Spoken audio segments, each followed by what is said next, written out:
Hello my loves, welcome and welcome back, and happy autumn equinox. It's officially autumn now as you're watching this video.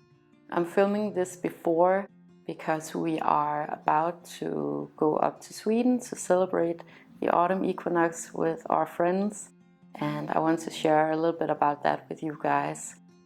Also in this video I'm going to share with you some of the rituals that we have here in my household, what we do in preparation for the autumn equinox, and also things that you can do after, of course, or a little bit of inspiration for the winter solstice.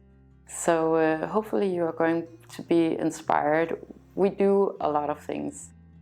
We have a lot of ceremonies and rituals here in my family. You don't have to do all of it, and it's something that we've picked up along the years that suits our family and our lifestyle. Perhaps you can find something that is applicable to your lifestyle. A lot of my spiritual practice and our spiritual practice here in my home, of course, has to do with crystals. The solstices and the equinox are these transition phases, and for us they mainly are about communing with nature and celebrating the season that has passed and this new season that we're going into.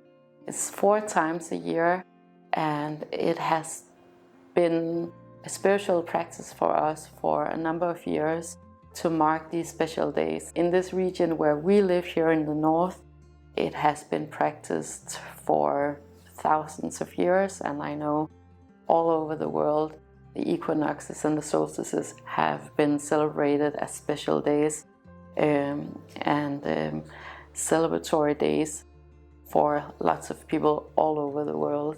To celebrate this cyclical nature of time and the seasons, one of the things that we always do 4 times a year is to have wreaths on our door. So this is the wreath that we have had on our front door since the summer solstice.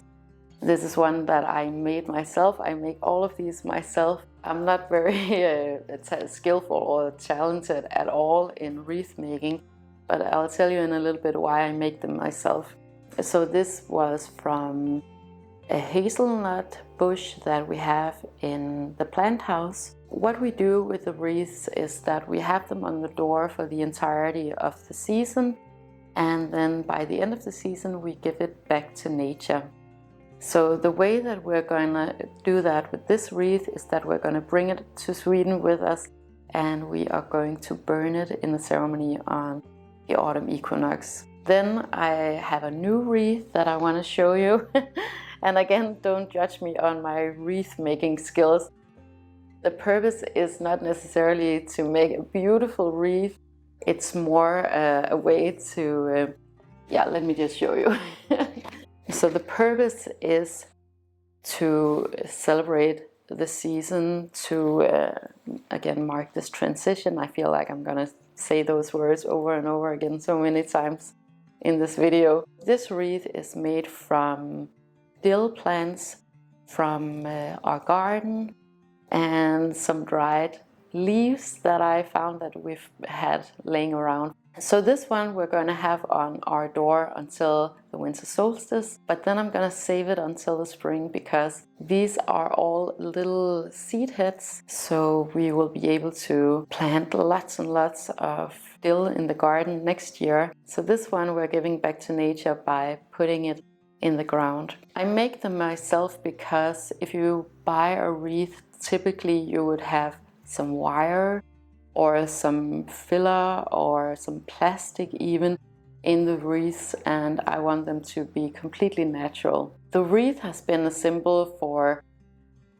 the cyclical nature of time here in this region for years and years, and like forever, right? And it is in many, many cultures. It's also a symbol of a portal, so this portal from the private space and the public space. So it has a lot of beautiful symbolism.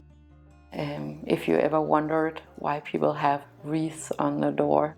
So another ritual that I have for every solstice and every equinox is to cleanse the apartment and to maybe do a personal cleanse, so changing my diet. And I'm also cleansing my crystals. I think when it comes to like personal stuff, it's always a good thing to step up on health things. It could be rituals about your body, taking care of your body, workout routines or dietal routines, dietal habits. Is that what you call it? Dietal? Your diet, what you eat, what you consume. I think it's always a good idea to take that up from time to time and kind of revisit if it's something that's still serving you or if you want to try something new. The way that I cleanse my home is that I remove the clutter first of all. I remove the things, physical things that I don't want to have anymore. I donate them. I do a thorough cleaning in the apartment or the house.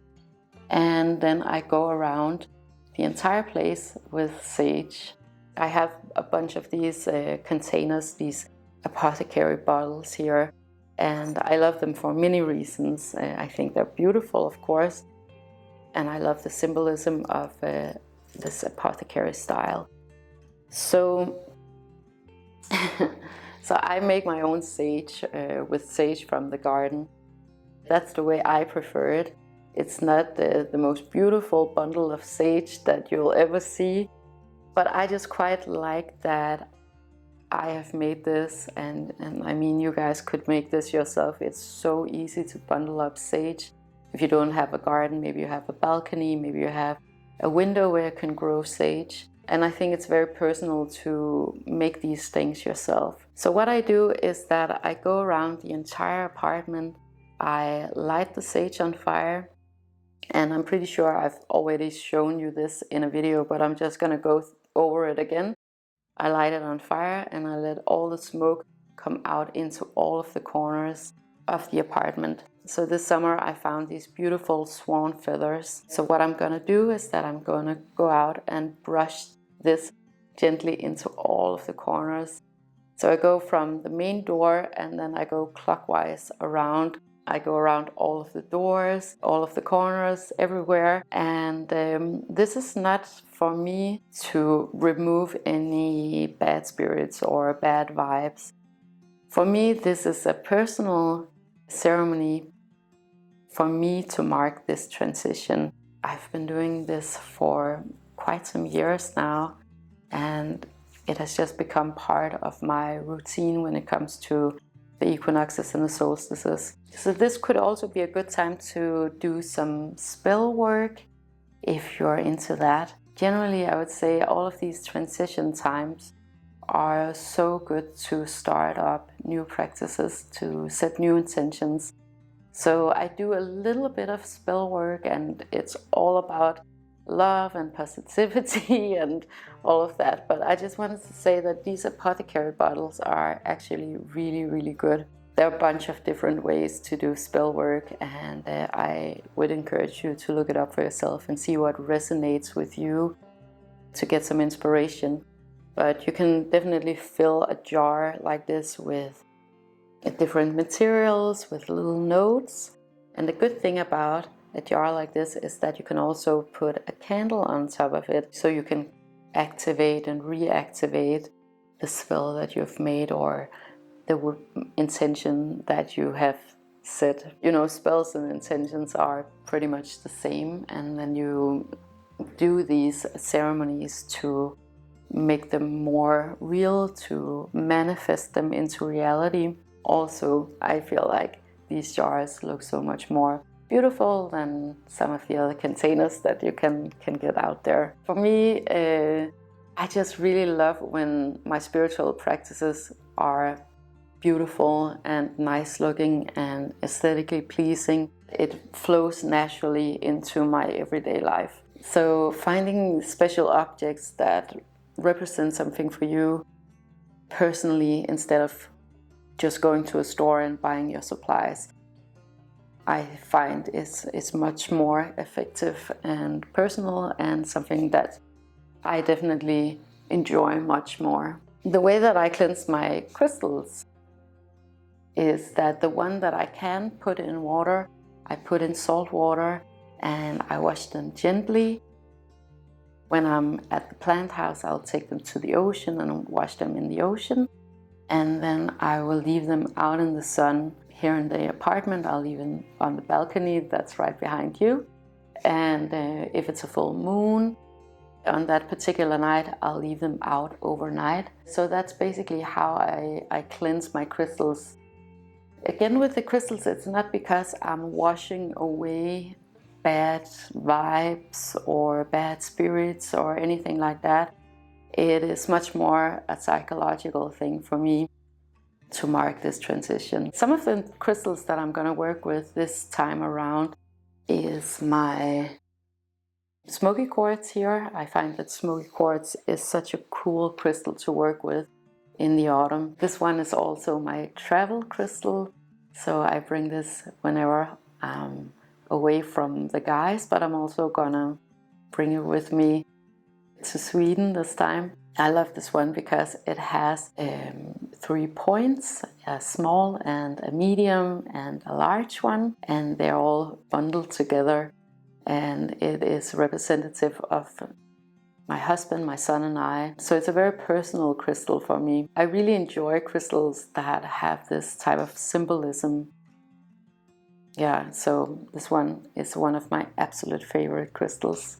Another crystal ceremony that I'm gonna do this time around is that I'm gonna grid the entire apartment with Herkimer diamonds.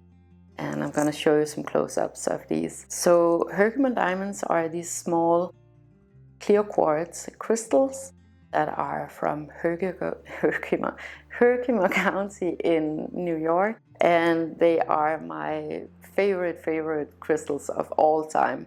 What's so special about these crystals is that they have 2 terminations. So I have 4 of them, and then I have a little Herkimer diamond cluster. What I'll do is that I'll put a Herkimer diamond in each of the corners of the apartment and then one in the center. Herkimer diamond is a crystal that for me represents clarity, and that really is around every topic. So it could be around love and money and spirituality and anything. I absolutely love these crystals, and I think I also have made a video specifically about Herkimer diamonds. And then another thing that I got is this moon phase candle. So this is a candle that I got at the witch market over the weekend, and this was made by a really cool artisan here from Denmark. It's made out of beeswax. Here in Denmark we have these advent calendar candles. I don't know if you have them in other countries, but this is just a moon phase calendar.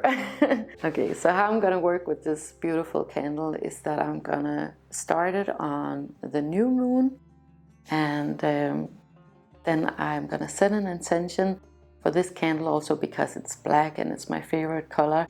It's a little bit more introverted, so it's probably gonna be more of a personal intention that I'm gonna set with this one, and then I'm just gonna slowly follow the moon phases and burn it down. So I thought this was a really fun little activity, and I'll leave a link for this candle maker in the description below because she is super cool. So yeah, the last thing I wanted to show you, so a ceremony that we have with our son that he really enjoys, he is 7 years old now, is that we have these eternity flowers, these dried flowers that we grow in the garden. Whenever we have the opportunity to do a little ceremony like this on the equinoxes and the solstices, we take these flowers and we simply just make a wish with one of these flowers and we give it back to nature. So we put it in the lake or the ocean, or we burn them. And I think that's such a sweet and simple little way of setting intentions, especially with children, because it's so simple and you can have a dialogue about what you want this next season to be like, to be mindful and reflect about what you maybe want the year, the next year to be like, or just the season to be like. So we're gonna have a little ceremony like that in Sweden. So since this is a little bit more of a private trip that we're taking to Sweden, I'm not sure that we're gonna film everything, so I'm gonna show you what I was able to film in the end of the video, and maybe tell you a little bit more about it in the beginning of the next video. But I'm really looking forward to it. I'm really looking forward to getting out into nature and perhaps do a little bit of foraging, maybe a little bit of swimming. You know, swimming is also, it's like swimming in a natural body of water is such a great way of transitioning into a new phase. So yeah, I'll show you everything that I'm able to show you. But thank you so much for watching this video. If you enjoyed it and you would like more of this type of content, make sure to like, share and subscribe. It lets me know what you guys want me to talk about, and it also helps us to find this content if that is what they're looking for. And I want to wish you the most beautiful day and the most beautiful autumn equinox, with so much love to you and to yours.